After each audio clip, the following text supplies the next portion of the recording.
we want to welcome you to South African Theological Seminary. This is the side of the vineyard where we are Bible-based, Christ-centered, Spirit-led, and we want to believe that that space, you are very much comfortable in it and you find home in that space. So that's basically us in a nutshell. Thank you. Thank you. All right. The joy of having given you the questions ahead, it's also a double-edged sword for us because you know what we're going to ask.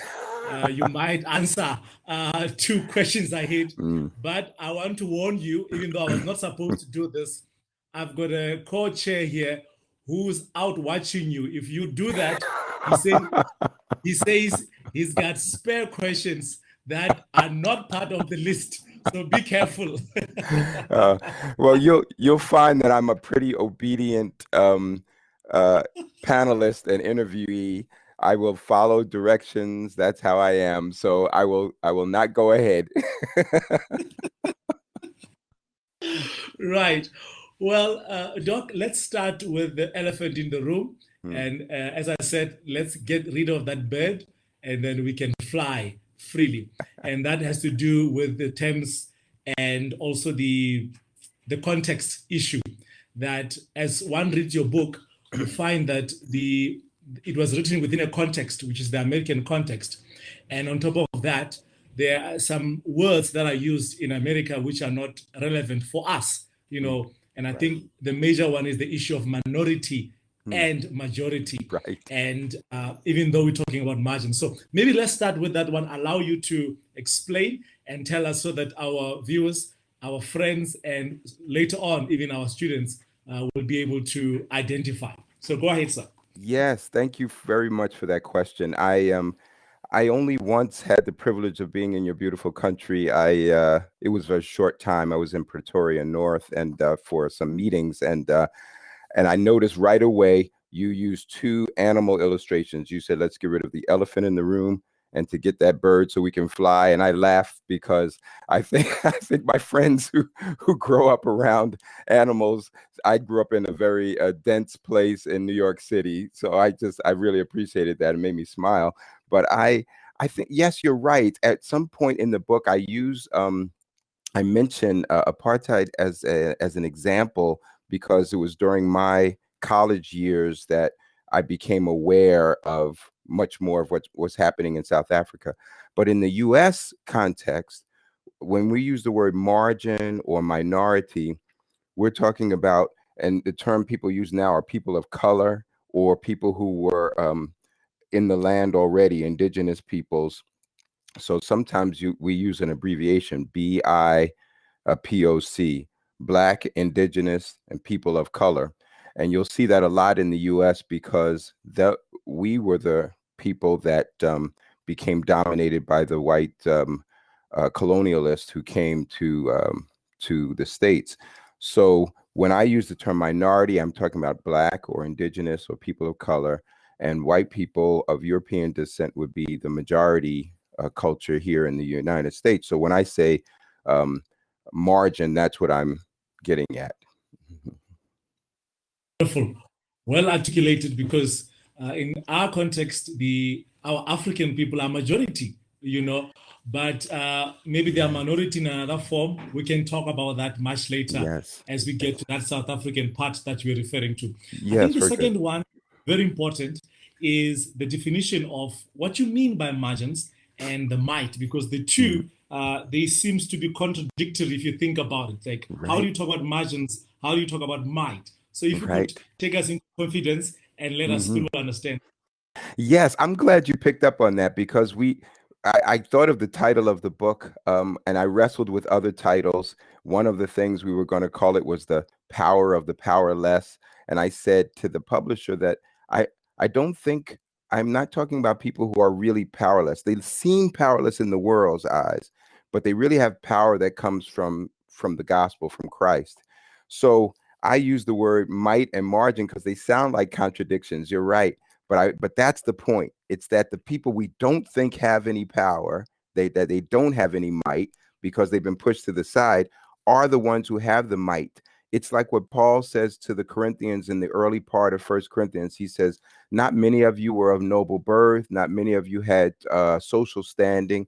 He said, but God has chosen the what's foolish in the world to shame the wise. God chose what is weak in the world to shame the strong.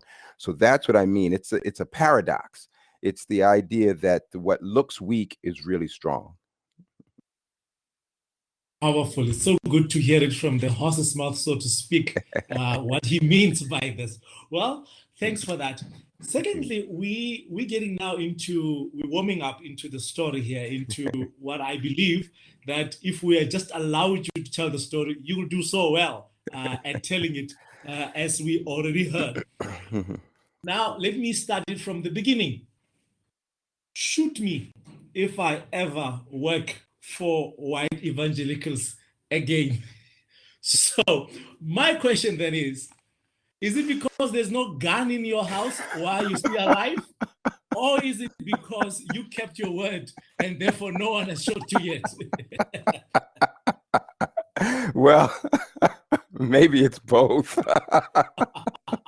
I'm laughing. I'm glad you picked up on that, because you could tell in that sentence that I said to my wife that I was so frustrated, but of course we don't own any weapons. And but I think also is that I changed my perspective so that I don't see myself as working for white evangelicals anymore, but I will work with, but I'm not going to work for, in the sense that my voice needs to be, I realized that my voice needs to be significant, important, and part of the book is that my voice, even if I'm a marginal person, is important. And in the past, when it was stifled and I was pushed to the side, I got so frustrated I didn't know always how to change that. So I gave up and I said I don't want to do this anymore. So but that's where it came from. It came out of a frustration of too many times where I felt I was pushed to the side, I was viewed as ignorant, or wasn't didn't have anything important to contribute. Yeah.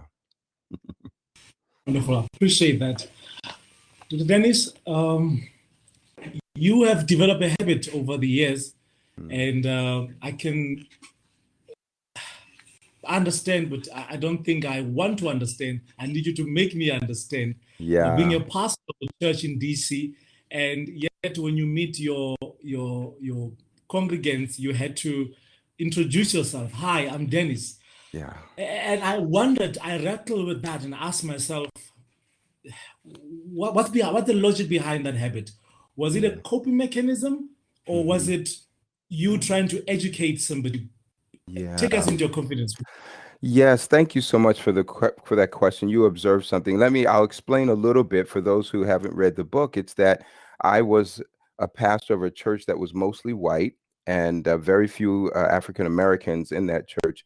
And I lived close by the building, so I could walk. And some of my members who were in the city, who were white, lived in a community that was largely African American. So Washington, D.C. was mostly Black people at the time.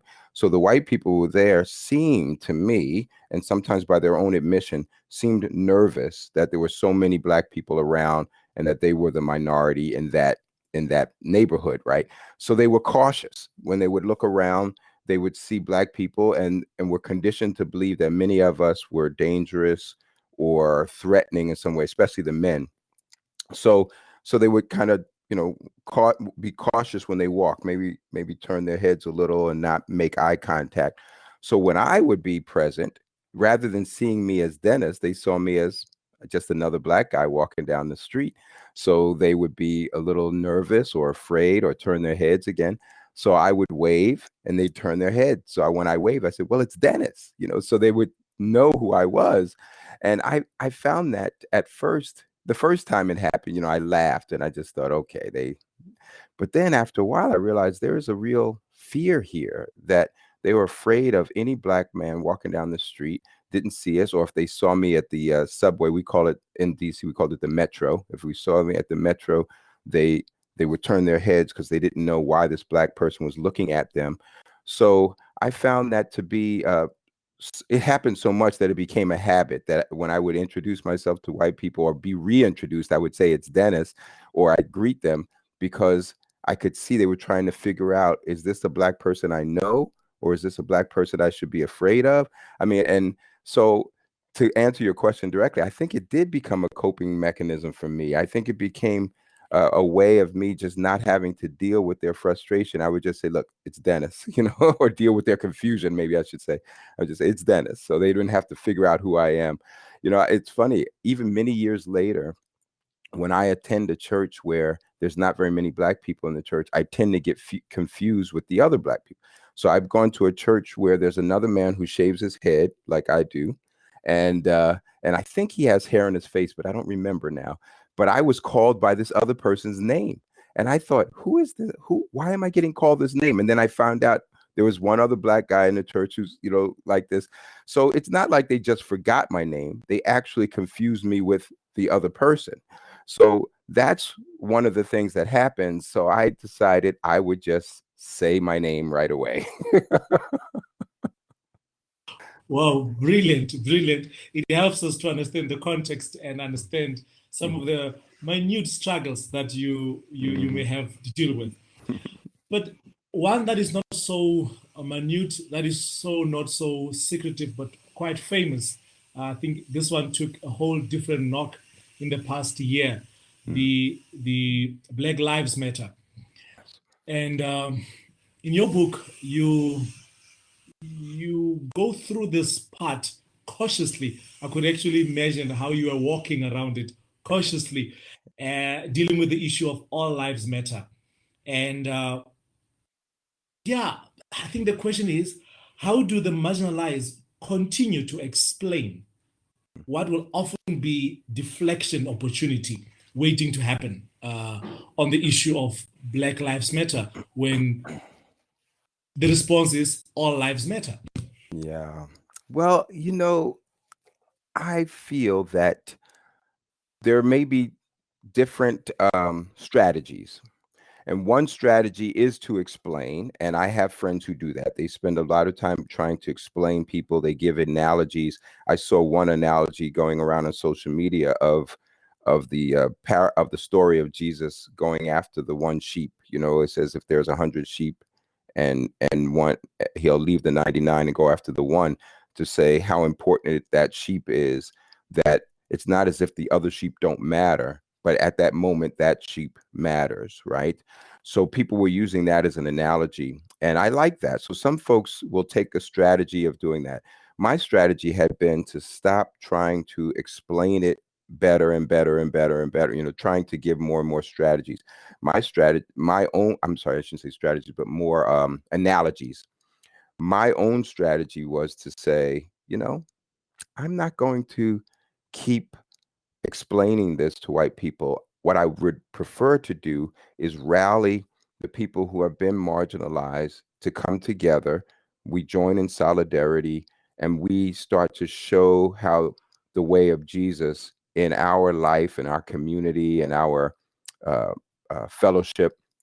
And as we start to show the way of Jesus, it can dismantle the oppressive kind of way that some structures operate. So there are two strategies. There's one is to try to explain, and okay. And then there's another strategy that's maybe a little bit of explaining, but it's mostly trying to live a different way. So I saw myself in writing the book as trying to live a different way. So the folks who say all lives matter or blue lives matter, it happens here in the States a lot to talk about the police, to say the blue light because they wear blue uniforms, blue lives matter.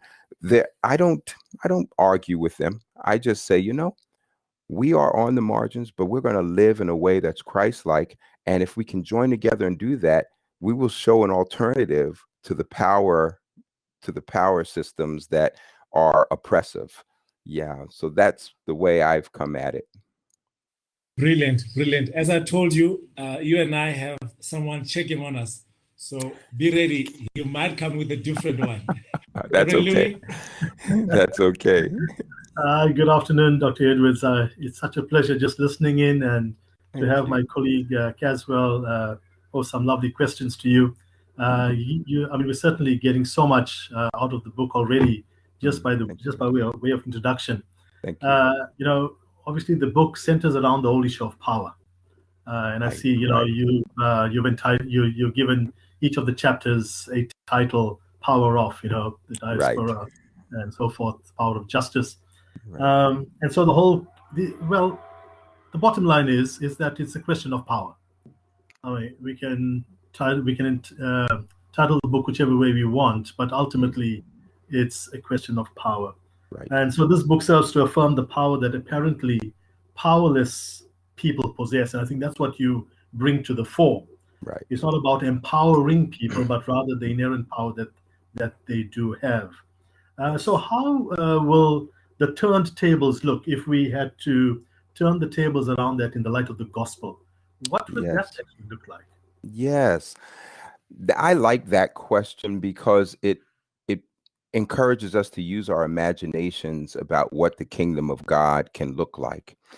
I do think there are some places, and when I say places, I mean churches or congregations or fellowships where people genuinely strive to have a more equitable sense of community. Different groups are present and no one lords it over the others. And that's the kind of language that Jesus will use. Don't lord it over. There's a sense of sharing, mutuality. I like those kinds of words. Koinonia, right? Real, genuine fellowship. So for me, that the turntable would actually say, you know, the way to subvert injustice is not by coming at power and worldly power against worldly power. It's to say we tackle this coercive worldly power with this power from underneath, this subversive love power that comes from the gospel. So for me, that turntable means that you start to see communities of love that are flourishing. And when people scratch their heads and say, how do we get together? We say, well, look at those Christians. They have learned to love and to listen and to share. And that becomes the way of turning the table. It's so we don't fight with the same weapons of the world. Mm-hmm. No, that's actually so deep when I think of your response rather than promoting, you know, force or aggression. You're saying let's capitalize on what the gospel has given us, and use the example of Jesus as we turn the tables on and cause a shift in the power dynamics. That's right. Well said. Mm-hmm. Yeah, it's not those who necessarily hold the power, so-called power prescribed, but rather what is promoted through the gospel. Thank you for that. Mm-hmm. You know, the gospel, ultimately is an equalizer, and it dismantles the power distinctions that have been erected by human systems. So, just building on what you just said with regard to the dynamics within the gospel, how do you see that within the Church of Jesus Christ right now? I mean, maybe reflect a little bit on what's taking place your way up in the States, and also from your knowledge of world events around us, and more especially South Africa. How does equalizing power taking place? Right. That is a wonderful question because, things will never be complete until the end, right? And when the Lord comes again. But on the way toward there, we strive to live in the values of the kingdom of God. And so I take a picture like Galatians 3:28, where Paul says there's neither Jew nor Greek, slave, free, male or female, but we're one. And this oneness has to somehow transcend those categories. And I feel that it's an ongoing process, so we don't arrive at it quickly, and we won't fully arrive until the end. But in the meantime, those communities that try to practice that kind of love, that kind of equality, are the places where we start to see this kingdom power at work. I would say up here in the States, I'm seeing now, I'm a little older now, and I've been around for a while, and I sometimes don't want to admit it, but I am getting older. I'm a grandfather. And when I look at some of the younger people, the way they are approaching the faith, they don't like coercive power structures. They want more equality. They want to listen to the voices that have not been heard before. So even young white people are more willing to listen to people from the developing world, or however Americans will refer to the rest of the world. Sometimes we'll say majority world, and willing to listen to voices, and not just willing to listen, desirous. They want to hear more voices. They want to hear more from our sisters, who we don't always hear from women voices. They want to hear more from the people of color and their thoughts about the faith. So I'm seeing that happening among younger Christians, and that delights me. So I would say that the this equalizing power of the gospel is seeing some effect there. Now, I have, like I said, I've had a short visit to South Africa, and I'm hoping to get back again, especially now if the pandemic settles down some more. But I remember attending church with a friend of mine, and the services were in different languages. It took turns. So there was Zulu, there was English, and I forget the third language. It was several years ago. But I thought, oh, this is wonderful, in that there's opportunity for people to come together, hear the message in their own language, some of the singing in their own language. But the point was, there was attempts to have real fellowship with each other. Now, I don't know really what's happening in your country on the day-to-day, but I would say there are attempts that people who believe in Jesus want to come together rather than separate. They don't want power that's oppressive. They want to find ways to share and to hear each other. So that's really what I'm getting at about the equalizing part. It says, and now that doesn't address society. What that says is that the power comes from under, because in the States, when we saw the civil rights movement with Dr. King and other leaders, they said oppressive power. Well, they said we will fight the oppressive power with peaceful demonstrations, with non-coercive means, with willingness to do civil disobedience, but to the point where they would not take up arms against those who were oppressing them. And it had some impact, right? Some will argue over the depth of that impact, but it had an impact that still lasts to this day, where there are many who would say, you don't fight that kind of coercive power with more coercive power. We fight it with the power of love. Yeah. No, so true and well said. I think when you look at the way power shifts within different communities, and here in South Africa to a large extent, the church has played a very vital role with people like Bishop Desmond Tutu, and even later Nelson Mandela and others, who said, let's leave the arms struggle. It's about how we can foster a relationship and bring about a change. Well, I'm going to hand you over to Caswell, and I think he's got a couple more questions at this time. Sure. I'm glad you also removed the elephant in the room, because reading your book, I could tell this is written by a well-seasoned man, but you don't look as old as you sound. Well, thank you, Brother Caswell. So now that we are certain that the author and the interviewee is the same person, I was gonna attempt to come from it from a different angle and say, assuming you are the author, let's deal with the next issue. But now that we have clarified that you are the author, but let me test. The author said, I realize not all white Christians are party to racism and American Christianity. You continue to say, these followers of Jesus Christ are often identified as allies of anti-racism and other justice efforts. Now, assuming you are the author, I need you to help us with that statement, because the conclusion there, it's a very regrettable conclusion that it comes to, where the preference is on order by most white Christians over justice, and tell us about that observation that you came to.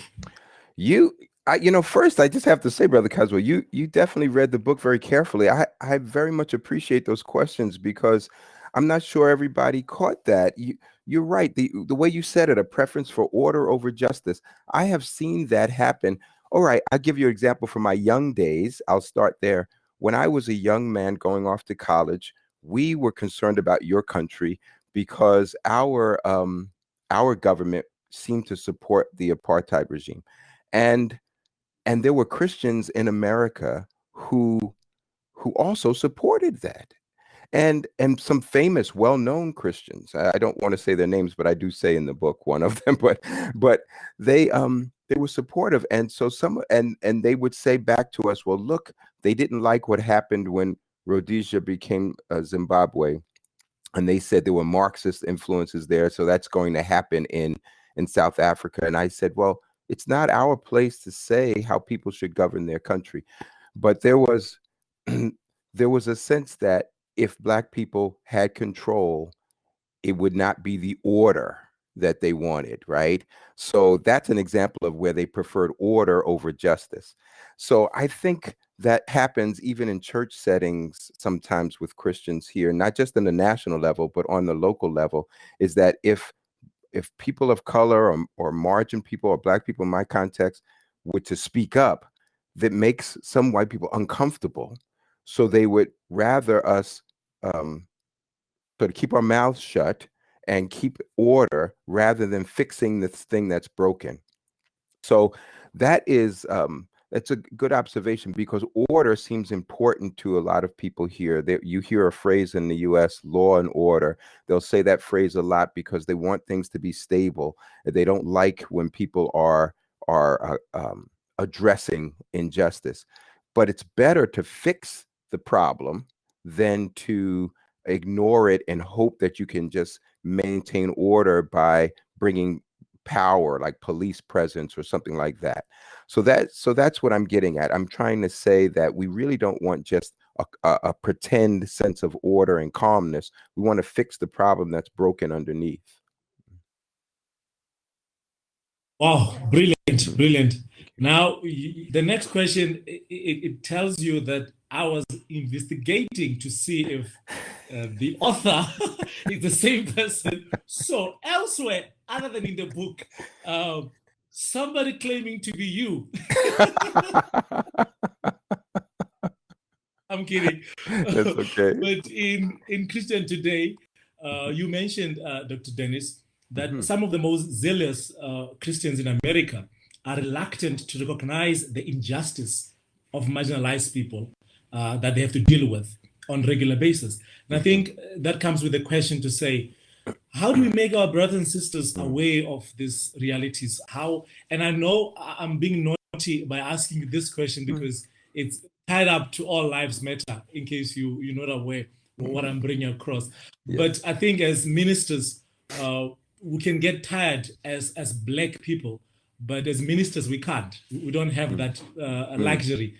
We have to somehow find a way to do this. And I think I'm appealing to someone senior than me here to say, help me as a young man coming across in ministry, dealing with these issues. How do we then bring the church to that understanding?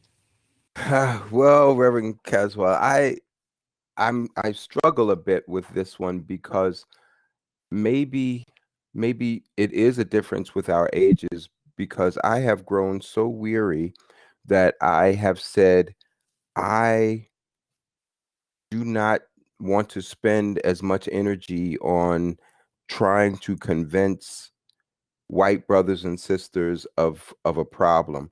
I want to spend more energy on helping my sisters and brothers who are experiencing the injustice to be encouraged in their faith and to live in a powerful way. Now, I know that doesn't sound like it creates a quick change, but what it does do is I'm hoping it'll encourage and bolster the faith of those who have been pushed to the side. So in other words, I'm not addressing most of my energy to the people in power. I'm giving most of my energy to the folks who tend to get left behind.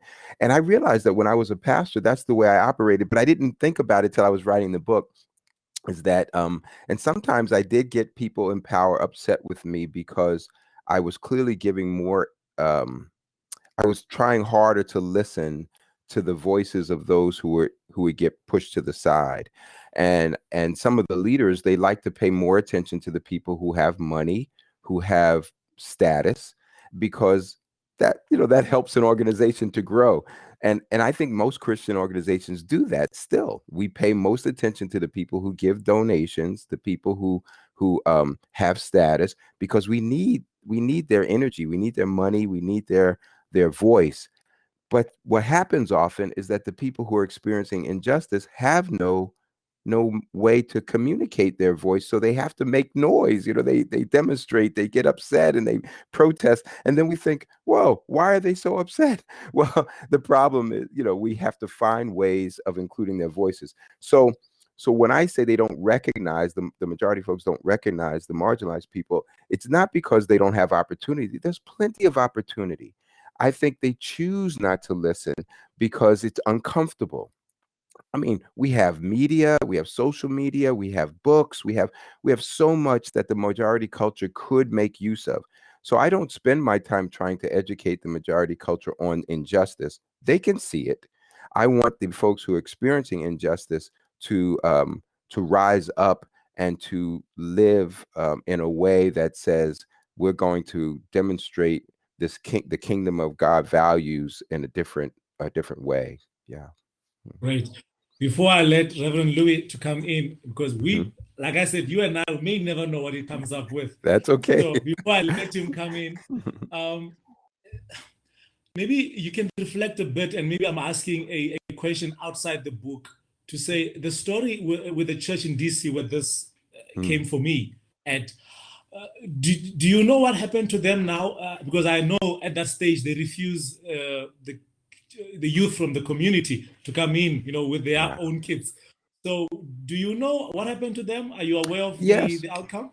Yes, I maintain some connections there still. And it's been a few years. When I left, there was a struggle a bit. Some folks were trying to figure out, should they stay in DC? Now, just a quick context.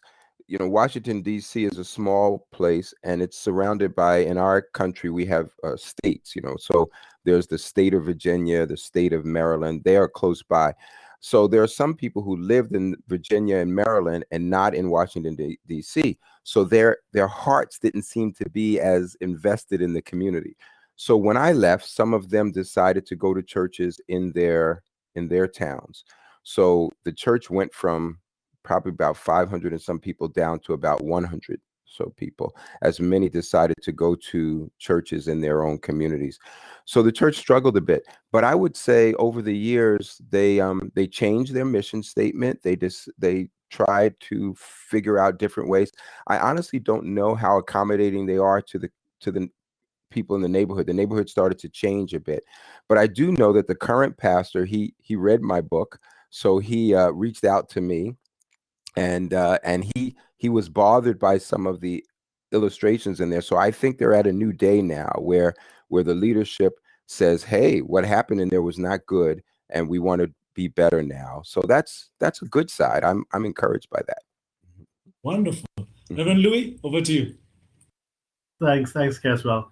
Dr. Edwards, I just want to change tack a little bit here. I spoke about the whole issue of power, and I want to get back and probe, because that's the main issue in your book. You present a very compelling argument for the power of anger, from both a biblical perspective and how you see that playing out in society.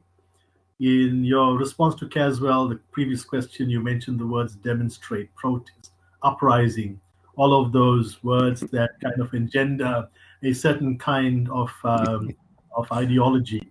Yeah. So please expand on this, and also this question, expand on that idea of the power of anger, and also who gets to be angry. Yes. That's designed to support the empowerment of white people. Now, I know we're going to be treading on a few toes here, but I think we want to delve into the book, to understand your mind and where you're coming from, the years of experience.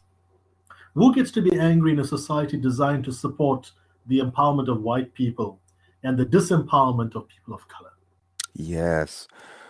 Wonderful question. Let me mention a couple of biblical passages, and then I'll try to, put it in context. So one of the passages that spoke to me, well, your students will appreciate the Gospel of Mark. There are two places where Jesus is described as angry. There is a third place, but in that third place, there is a textual issue in the Greek text that some manuscripts say moved with compassion. So I didn't deal with that passage. I dealt with the two where it says he's either angry or indignant. And that's the way the translators use those words. But he was angry and indignant on these two occasions. One was when a man with a withered hand comes into the synagogue and people are upset that he's going to heal on the Sabbath day. And Jesus, he heals the man, of course, but he's indignant. And it seems that he's indignant that they are more concerned over the Sabbath laws than they are about the wellness of this man. In another situation, it's the children, and so the disciples are holding children back from coming to Jesus. And it says Jesus was indignant with them, and he says, "Let the children come. The kingdom belongs to such as these." So there is this anger on the part of Jesus when the focus seems to be lost. They're focusing on something else other than the actual people in need, the man with the withered hand and the children in those passages. So what I say is, when in our context, sometimes the power structure, like in America, it's white folks, they are more concerned with the order, like the way the disciples were, or with the way the Pharisees were. They're more concerned often that things stick to certain rules, like don't do it on the Sabbath, don't let the children get close. They're focused on those rules. And the folks who are and Jesus is looking at the folks who actually are experiencing the injustice. And so I say that's where the anger should be. The anger should be on where there's actual injustice, not on if things don't appear to go in the order that you would like them to go or that you're used to experiencing. One quick thing about that: in America, there was a period of time when white people were so much in charge that Black people worked for them, and they were supposed to be quiet, and they were not supposed to complain about their situation. And in America, we had a political campaign that said, "Make America Great Again," if you remember the last president. And a lot of people were looking back to those days. They wanted these days where Black people didn't say much. And I'm saying, no, we don't want a status quo that way. We want to see those who get pushed to the side be lifted up, because that's the way Jesus operates. And that's where the anger comes, when that's not happening. Thank you so much, Dr. Edwards. Appreciate that answer. As you skim through your book, you don't particularly deal with the issue of patriarchy, but you make a lot of reference to it. And of course, inherent in the whole ideology of patriarchy is the issue of power as well. Yes, yes. And so if I can just probe a little bit before Caswell comes in with his question. What about the marginalization of women? Yes. How is that addressed? I know when we talk about the whole issue of marginalization, and within this particular discussion, it's generally we are relegating the discussion to race. And so how would other things, also other social constructs, pan out in that? And one of the issue is the issue of women. Would you like to touch on that? Sure, I would. Thank you, Pastor Louis. I do mention it, like you said, and I mention other social constructs, but I tended to not spend too much time on that, partly because I'm a man, and I felt like it was not my job to speak for my sisters.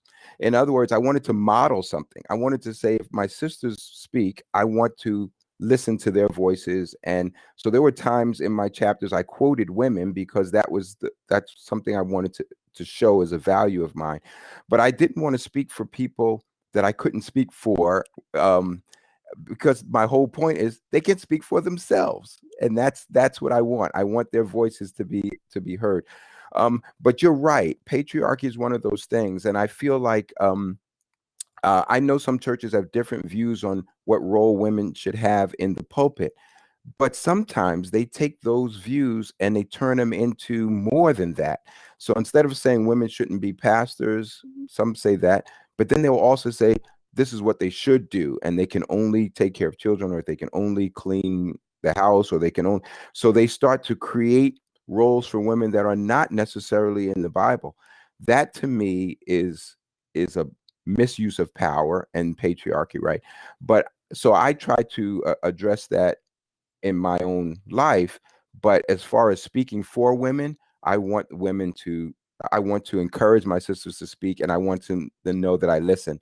And I've had I think good experiences in women that I know who have appreciated me in listening to them and having them preach, or just the books that I've read, or those kinds of things.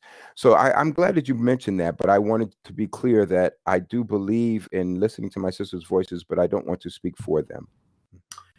That's a profound statement, and I think coming from a man with your wisdom, I think it's something many of us need to take to heart.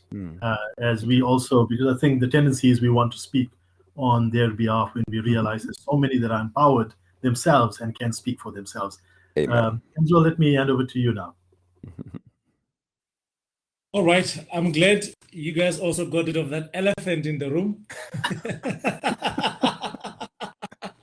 I want to see another elephant. Okay. Yeah, no, there's too many elephants. We must be in the zoo, very close to the zoo.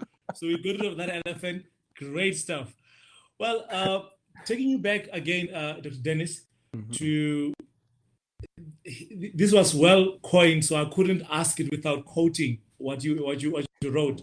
That pervasive racism is a manifestation of racism that well-intentioned people who see themselves educated and progressive are more likely to exhibit. And it rang a bell to me, pervasive racism. But I couldn't just ask it to ask you what you mean by that, because I know what you mean. But I know you are here not for me, but for the others also. But I need to add and ask this question. The evasiveness comes from our white folks, in your case, the majority. But then I have another issue here of our black, or even the marginalized sometimes, folks. Yes. How do we deal with them who are in agreement with that non-biblical narrative? How do we handle them? Because maybe, and I could share and take you out of the misery that maybe growing up in South Africa has prepared me to deal with, the offense and all that. But how do I deal with my brother who not only agrees, but he's part of this narrative, and whether from the pulpit or elsewhere? Oh, another insightful question. I am so grateful that you see this. I should be clear that the quote that you put there, I borrowed some of that language. I put it in a footnote, but I borrowed some of that language from a person who works in anti-racism training. So I didn't come up with the term aversive racism, but I used that term to explain. So I just wanted to clarify that. But I ended with a chapter called The Power of Love, and I don't want to get ahead, but it's related, because part of our issue when we have been marginalized is we need to learn to love ourselves in the way that God wants us to, not selfishly. I don't mean it like that, but I mean it in a way to affirm that we were created in the image of God. And sometimes I feel like when marginalized people copy or parrot the words of the majority culture, it's because they have not learned yet to value who they are, and they see themselves in light of the way white people see them. So we almost gauge our success, or we gauge our worth by what white people have given to us. So if we make them happy, or if we don't upset them, then we have done well. And that, I think, is an unfortunate vestige of the way oppression works, is that we see our worth through their eyes. So I think part of the love is we need to learn to love ourselves better. And when we love ourselves better, we'll see our worth in God's eyes and not through the majority culture. And then it'll help us to find our voice and our contribution. So sometimes when my sisters and brothers who copy the word. I think, okay, I hear where they come from. I'm not going to try to correct them.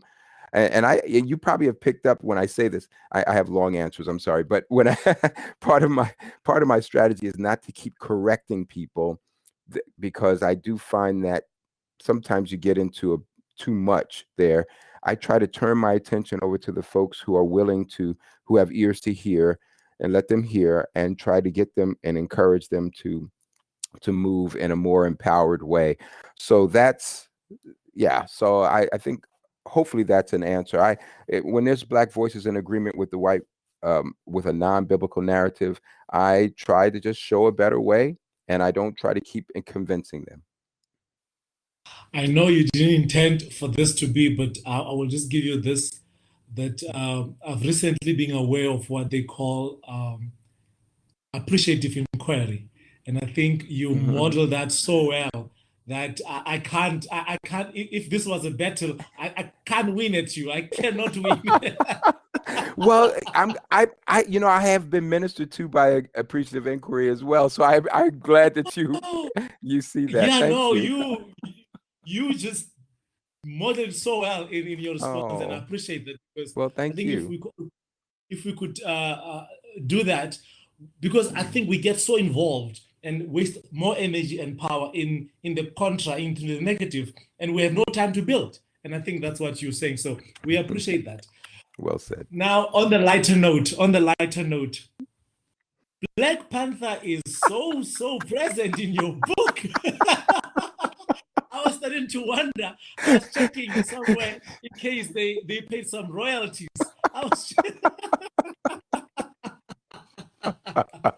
That's funny. I was even scared to ask how many times you watched that movie. I really liked it, and my children liked it as well. I think I've only seen it twice. Oh, wow. Well, you watched it to remember. But I think the reason I'm bringing it across to the question is, it was to many people a shooting star, something that we've never seen before, something, a different narrative. But theologically speaking, and, within the context that we deal with, how helpful was that? How helpful was, such effort? Because that was an effort to try to speak to something. Was it wasted? Was it a shooting star really that it just went away and nothing else? But how helpful was it? That's a fascinating question. I think we're still finding out, partly because the excitement over imagining Wakanda was got our imaginations working over what Black people can be and can do. But the end of the story, if you saw the movie, at the end, when they visit America, they build a community center, and for the kids, playing basketball in the neighborhood. Now, my own children were very disappointed by that ending. They said that's the best they could offer, was with all the resources of Wakanda to build us a community center. I mean, we could do that. So my daughter-in-law, she's married to my oldest son. She has a doctorate in education, and she did a little study, and she actually did take a survey of people about the ending of that movie because it was an issue for her. I do think that it spoke to us. We mostly centered on the energizing part. I think the ending, we'll have to figure out a better way to think about the future. But I would say there's still an impact on us, Brother Caswell. I think there's a sense of dignity, and so that Wakanda still provokes our imagination of how Black people can be powerful and wise and at the center of things. Yeah. Appreciate that. Brilliant. Looks like Reverend Louis is again back, so be ready.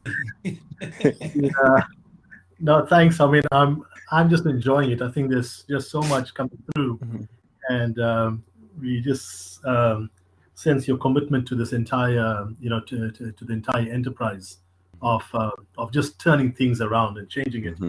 I read an interesting review, and one reviewer referred to you as a neo-Anabaptist. So let me just shift that from Wakanda to something a little bit more Theological. So he referred to you as a neo-Anabaptist and placed you in the same category as neo-Anabaptist thinkers and theologians. And he named some people like Shea Claiborne and Drew Hart. So how would you respond to that? Well, I feel like I'm in good company. I know both of those brothers. Neo-Anabaptist, I'm not sure how familiar people are with Anabaptism, but Anabaptism was one of the streams that came out of the Reformation, right? And but they called themselves radical, not because they were violent, but just the opposite. They were radical because they believed in peaceful resistance and not making war. I think there was they centered the notion of justice and on the Bible being for everybody, not just for the educated. So in that sense, I am Anabaptist. I share some of those values. I think the neo part comes, the new part, because I'm not in a traditional Anabaptist denomination like Mennonite or Brethren in Christ or Church of the Brethren. I used to actually be in a Mennonite. I used to be ordained in the Mennonite church, and I changed my ordination to the Covenant Church. But the point is, I do share much of their perspective. I mean, Drew Hart is a friend of mine. I knew him even before he finished his doctoral degree. He has a book out, if you get a chance to talk to him. It's called Can I Get a Witness? And it's a book about can Christians be activists? How can Christians be activists? So it's his book came out the same week as mine by the same publisher, Herald Press. So I do know him. Shane Claiborne, I know a little bit. He doesn't know me, but I know him. We've met, and there's a passion for peace. I think that's, to be clear, I think that's where we are in agreement. There's a passion for peace and justice, and we see the way of Jesus getting us there, and not the way of violence. Thanks so much, Dr. Edwards. I just want to get one more question in before I think Kazul will come in and round up this part of the interview before we go into questions. Just to ask a question, how have marginalized people in the US responded to your book? And then, what are some of the criticisms you receive from marginalized and non-marginalized Christians with regard to Mike from the margins? Well, thank you. I don't think I'm very popular here in the U.S., so I haven't heard very much back from. I'm being a little bit facetious, but I honestly have not heard anything negative from people of color. In fact, it's been affirming from people of color. It's just I wish more people would read it because I think it's helpful. It's funny because I see on social media people saying phrases like I say in the book, but they didn't get it from my book. So I thought, oh, well, at least we're in agreement, even though I don't think they got it out of my book. So they're saying things. In fact, I just saw something on Twitter today, early this morning, about the way of Jesus being present in those who society pushes to the margins. And I said, well, that's kind of what I'm saying in the book. So I do think there are people who resonate with what I'm saying. I haven't heard too much pushback from the white folks, except, well, I mean, one church did uninvite me. I was invited enthusiastically by somebody who read the book, and then he called me back kind of sheepishly and sadly and said, oh, I'm sorry, we're going to have to uninvite you. I think because the leadership was not happy. I think some white evangelicals probably are not happy with what I've written, but I don't have any, but there's no repercussions. Yeah, I think that's answered. I don't have any statistics on it, Brother Louis. I just know that the ones who have voiced it have been generally pretty positive. Thank you so much. I just enjoyed my discussion with you. I'm going to hand over to Caswell because I know we need to round up before we go to questions. Yes, thank you so much. Thank you. All right, thanks. So you can come down, Dr. Edwards. That was the last of his surprise questions. That was fine. I'm sorry. I feel like my answers are way too long. I'm sorry. I will try to be more succinct. Okay. No, you're doing well. I actually want the team that if we could have had long time, we could simply have a cup of coffee and let you talk because you wrote this, so it's quite within you. But again, on that vein, don't stop. The next few questions, as you can see, they are short, but you have the carte blanche on them to say, tell us what you think about them. There's few chapters that I picked up, we could even pick up more if time permits. I don't see a lot of questions on the public chat, so that's good for us. That means we can continue longer. So, which takes us straight to the chapter about the power of the diaspora people. And I think that was quite brilliant and bold of you to bring that chapter across, because it's very inclusive. And even if in the beginning I did not help us to separate our context, this chapter I belong. In that chapter one finds a place to belong. So that is brilliant. So please, and I think as my colleague earlier on mentioned, that maybe we should have invited you for First Peter instead of this. But hey, this is a good step up to the issue of First Peter. So please do tell us. And I'm aware that you dealt a lot with First Peter. Tell us about the power of the diaspora. Yes, wonderful. Oh, I'm so glad. It blesses me when you say you could find yourself in this chapter, because I think when Peter writes, he says at the beginning, he's writing to those who are scattered. He uses a word diaspora, right? And he says that they are exiles. This notion, okay, it could be literal. Maybe these are people who had to move from their homeland. Some scholars argue it's figurative. It means that they are like people like that because they don't fit in. Their faith has made them marginalized from the Roman society. But either way, it's that immigrant diaspora experience that sets the tone for the letter, because people who have had to leave their home country, and usually when people have to leave, it's not pleasant circumstances. So when they have to leave and they come to a new country, all kinds of issues emerge where they don't fit into the society and they're not at home. And Peter says, when you're not at home like that, you have this opportunity to walk the way of Jesus and to be this new community, this holy nation, royal priesthood, all that kind of imagery. So I did study First Peter. I wrote a smaller commentary on it. I'll be writing a bigger one later. But in that study of First Peter, I said, he's writing to people who are pushed to the side all the time. And when he's writing to them, he celebrates them as the people who can show us Jesus. He says, always be ready to give an answer for the hope that you have inside. These are people who are supposed to have hope. These people have new birth. They have an inheritance kept in heaven. All of these wonderful promises, yet they don't fit into society. And I said, that's the people that represent the kingdom. They are pushed to the side, but they have an inheritance. So diaspora people represent the heart of God, in that their home is someplace else, and they live in a way that models that real home here on earth. Appreciate that. Brilliant. Another chapter which I could not let you talk to, because we're dealing with it currently. I will tell you, you may not know, but we've had an unrest recently, and this book just came right at that time. And it would be very helpful for us if I could take this back to church. And I would say it would be very helpful for us to have a prophetic voice to speak in such issues. And you talk about the power to discern injustice. And I have a question about that, but maybe before I ask my question, how about I let you tell us a bit about that? Well, I'll try to be brief. My point is, it's often the people who are experiencing injustice are the best ones to diagnose it. So often in our society, the powerful people all sit together and they try to figure out what's the problem with those people over there, right? So, and you see this happen in organizations. It's sort of like, it would be like at a university and the students are struggling somewhere. So instead of asking the students the problem, they sit at the table, all of the administrative people, and they try to figure out the problem.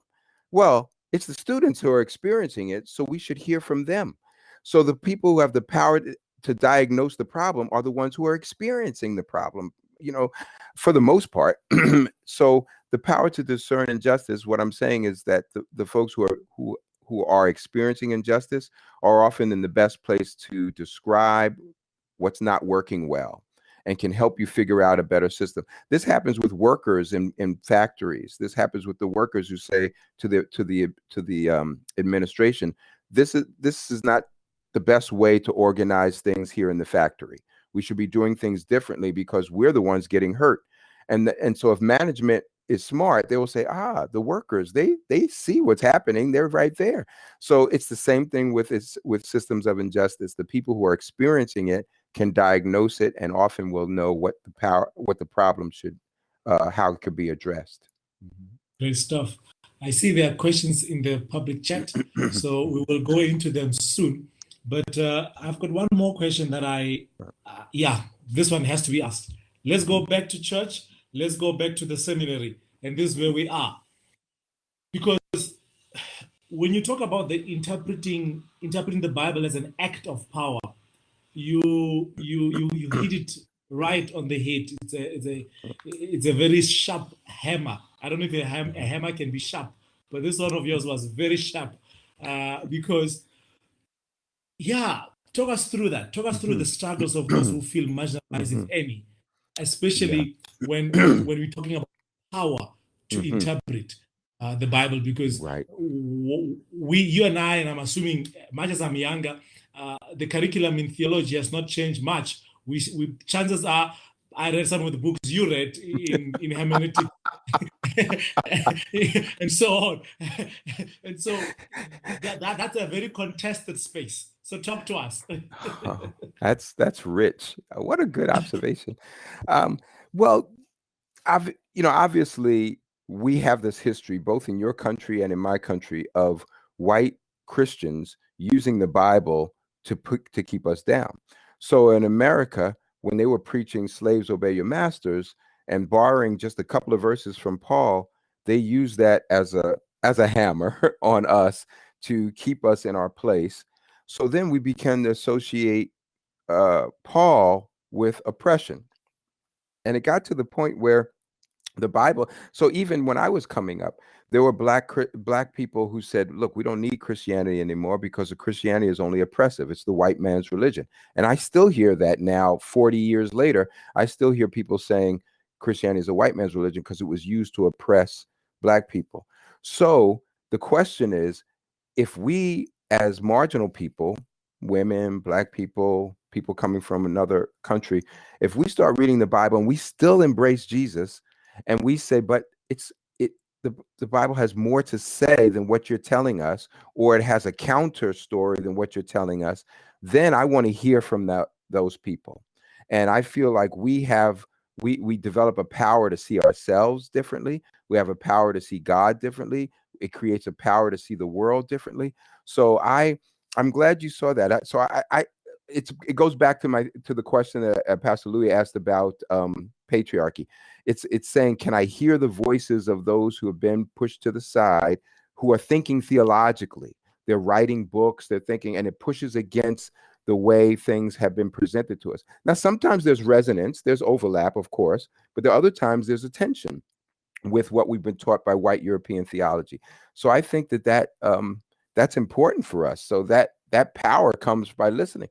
Hey, and let's be honest, not everything that everybody says is right, because we're human, but it does provoke something in us to think about things differently, to activate our imagination and to go to God with some new ideas and new thoughts. That's what I'm encouraging. Brilliant. You might leave South Africa, even though you came virtually. You might leave here with a nickname. I'll take a nickname. What's the nickname? Master Appreciative Inquirer.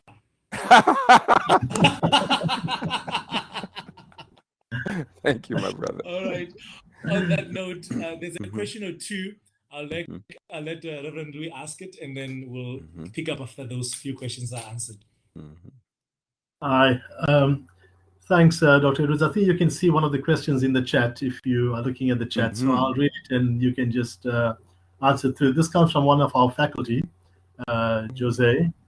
And he says, I'm not certain what is in the book or if this question is relative, but do you have any thoughts on the comparisons made between the Black Lives Matter, I'm assuming that's what BLM stands for, with Dr. Martin Luther King's movement? Are these voices attempting to be contrary to the Black Lives Matter movement? Well, in every movement, there's a spectrum. In every movement, there are people who view things a little differently and sometimes very differently. So if I go back to the civil rights movement, now it's interesting because he said Dr. King's movement. I think that was a shorthand way of saying the civil rights movement, because there were more people than Dr. King, right? So if you saw some people in that movement, they were not as willing to be peaceful demonstrators. They wanted something more aggressive. And we see the same thing in BLM. We see in the Black Lives Matter movement, there are some folks who want to be more aggressive about things, or maybe I've even heard them say, look, this is not your grandparents' movement, meaning they were comparing to the civil rights movement. So there's going to be some voices in there that are contrary to other voices. That happens in every movement. So as Christians, often the question comes like, well, how can you affirm anything that is not explicitly Christian? Well, I think we can affirm whatever is good in something, even if it's not explicitly Christian. So I affirm Black Lives Matter in the sense that it's a way of uplifting voices that have been pushed to the side. Will I agree with everything? No, but then again, there's a lot of things I don't agree with everything, but I will try to find what I can to help bolster the people of God in that way. So I do appreciate the question, because I think in our country here in the US, there's a lot of pushback against BLM because they say, hey, some of those people got tapped into Marxist ideas. And I think, well, I'm not a Marxist. I'm not going to worry about that, but I will affirm what I can affirm. Great. I think I'll piggyback on that one and maybe add another dimension that I promised not to do, but I'm going to have to do it now. When one hears marginalization, when one hears the oppressed, there is now in our country, and I'm assuming the same in your country, where when we talk about Africanizing, we're talking about Africanizing in South Africa right now in terms of theological space. But then alongside that, there's, as you said, with every movement, alongside that, there is a very strong, what we call in South Africa, feminist movement, right? And which is, if we take it from appreciative inquiry, we could get some good, valid points from our sisters. However, Dr. Dennis, there is another marginalized. They call themselves marginalized, and maybe we should afford them the privilege of being marginalized. But these are people who are on a different orientation, like your LGBTQ and all those people that if we talk about them, we might just be cut online as we're talking. So to avoid being cut, how do we deal with this such that we don't sound like, oh, now you have a voice to deal with your marginalization, you've got the might, but now you're not giving the other marginalized people the space, because it seems just because we all categorized as marginalized, then we must all be camaraderie. I don't know if we should consider that camaraderie, or out of love, we are able to say. Yeah, I understand the tension. I would say a couple of things. One is whenever we're talking about equality, folks who had power see that as they are being diminished. So when white folks hear Black people asking for equality, they say, hey, what are you taking away from me? And they see it as a finite pie, right? And you're taking my piece out of there. And I say, when we talk about equality with the kingdom of God, I don't have to take away from you. I don't have to. But the Lord does say, those who humble themselves, will be exalted. And the idea is to create a certain equity. So I'm saying that the powerful people are sometimes afraid. Now, your question also relates to those who are on the margins, and they're in a debatable place, because there are certain approaches to the scriptures where we're not everyone is comfortable, right, affirming that. but I'm going to take my own appreciative inquiry position that you said here. Is I am not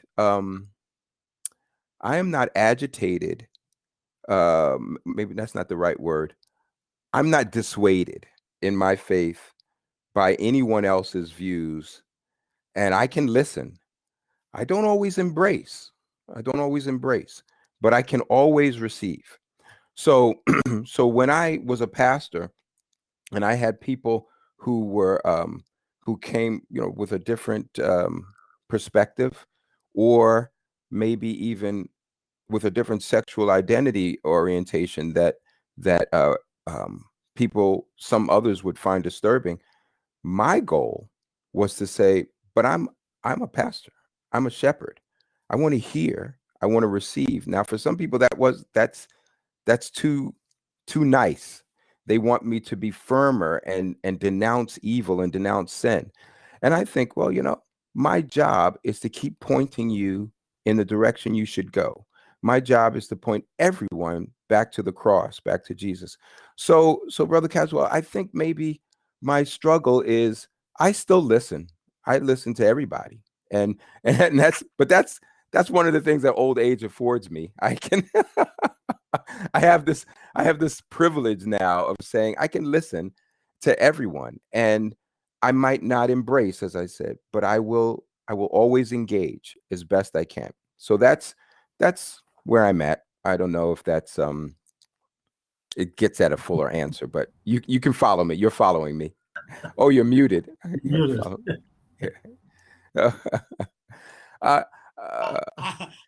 But I thought my actions Yes. were speaking louder. I appreciate if you quieter. I got that. Thank Yeah. you. Okay. There was an affirmation in the background. Yes. Yeah. Okay. Louis, I see the question, but I have another one. I'll ask this question, then you come to Jill's question. Love is honest, Dr. Edwards. Yes. Love pursues justice. Yes. Love is patient. I can go on. I'm sure you know which chapter I'm at. Right. Walk us through.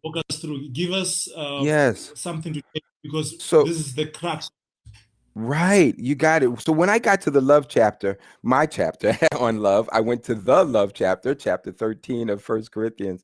And sometimes when I've seen friends of mine address racial issues and they get to the love place, they pretty much push all their other stuff down to say, hey, now we're good. We're sisters and brothers. We'll join hands and move forward. And sometimes that allows people too much. They get them off the hook. If you know that expression, they don't have to worry about it anymore because you just told them we're all good. I decided to take that love chapter to say, there's a couple of things. One is, I mentioned before, we need to learn to love ourselves and how God made us. There's some dignity in our humanness, being made in the image of God. Excuse me. But there's also this sense that in 1 Corinthians 13, Paul says, love does not rejoice in evil, it rejoices in the truth, right? So rejoicing in the truth, love cannot tolerate dishonesty. So part of forgiveness, part of unity, part of all of that, part of love means that we need to be honest. And so that means being able to name things that are not right, not just. So that's what I was getting at in that love place. I just think it's right for us, and it doesn't diminish us if we listen and we are honest. I think that can be empowering. Thank you. Thanks, Dr. Edwards. I see people are warming up now. As we come to the end, I see we're getting some more questions coming in. I think you really won the audience. So I see Jill Calvin, one of our staff members as well, asks or she makes a comment. Thanks so much, Dr. Edwards. What would you say is the relationship between might and wealth, and how can Christians influence that for the good? Oh, that is an awesome question. I wish I had said more in the book about wealth. I'm thinking about it now for a book I'm writing on humility. And I think that there's a certain humility that needs to be embraced also and embodied. And that relates to wealth in that there's very little in the New Testament, and maybe even little in the Old Testament, to encourage the pursuit of wealth. In fact, it seems just the opposite, right? That the idea is wealth should be shared and such. So when I see this question, I'm finding that that Christians have often bought into a scarcity way of thinking that's present, at least in my country, is that I have to get more and more and more and more because I might not have it one day. And I think, oh my goodness, we have millionaires and billionaires who now we're seeing these billionaires spending money on all kinds of things when actually that money could be shared. So to get to Jill's question, I honestly think that Christians could influence more for the good if we learned how to encourage people to use their wealth for common good. I think Paul says that in 2 Corinthians. He gets at it in chapters 8 and 9, this idea of sharing with money. It's just very hard because I think in our country, people see sharing money as socialism, communism. I mean, they associate it with evil structures or structures they perceive as evil. And I think it's just a very godly way. It's Acts chapter 2, right? It's our early sisters and brothers who are sharing their resources. It's Barnabas who says, I'm going to sell this property and give the money to the church. I'll bring it to the apostles' feet. So I do think that there is a relationship between might and wealth. We associate power with money, and Christians are to be giving resources and sharing them. Brilliant, brilliant. Now, I was waiting for this one, and I was excited when I saw his name to come across because I was thinking about him as I was reading it. This is Dr. Falconer. He thanks you for your outstanding contribution and interview. And this is the admission I was waiting from him. He's saying, having published on Black Panther myself, I was interested that you engaged with the movie.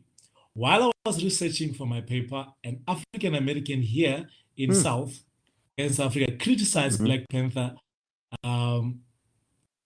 Black Panther in an online article. Black people, be aware, do not let Black Panther's joy mask Hollywood racism. She was suspicious on the ideological motives of the movie's creators and artists. Can you talk to this? Well, I will try. I will not pretend to be an expert on everything. I admit I like his name, Falconer. I saw a hawk for the first time in my backyard. A hawk! I never saw a bird that big in my own backyard here, and it was trying to get at a squirrel. So a falconer works with falcons, right? So I was just thinking about falcons and hawks. But anyway, coming back to Black Panther, I'm not an expert on sociology and such. I won't pretend. And I would say that the movie, of course, didn't speak to every one of our issues. It was just the joy that we had of seeing ourselves portrayed more powerfully when often we are portrayed as ignorant and we're portrayed as the criminals, we're portrayed as the malefactors in society.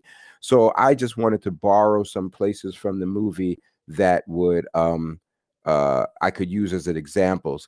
But I would say that I don't know that the movie's creators were trying to I don't know what ideology they were trying to give and motives. I can't speak to it. I'll look at the article because I see now he just put it in the chat there, so I can find the article. But the bottom line is, I'm saying I take from that movie what I could take, and for the joy for me and for some illustrative purposes. But it was not perfect, and it will not solve our problems. We're not going to have Hollywood solve our problems. Definitely not. Definitely not. We'll end up with more problems.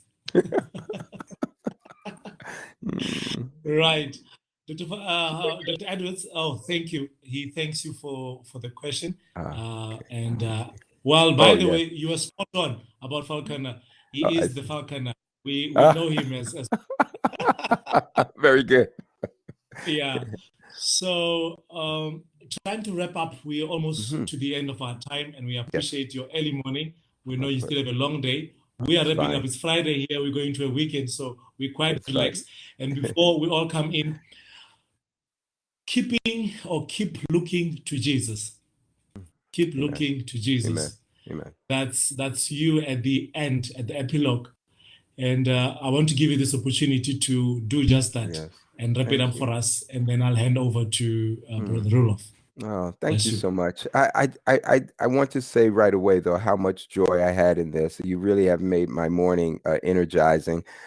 Both my interviewers, Reverend Louis, Reverend Caswell. I mean, it's just been a fun. I'm grateful that you read my book anyway, and then also to read it carefully and have these great questions. It's been a joy.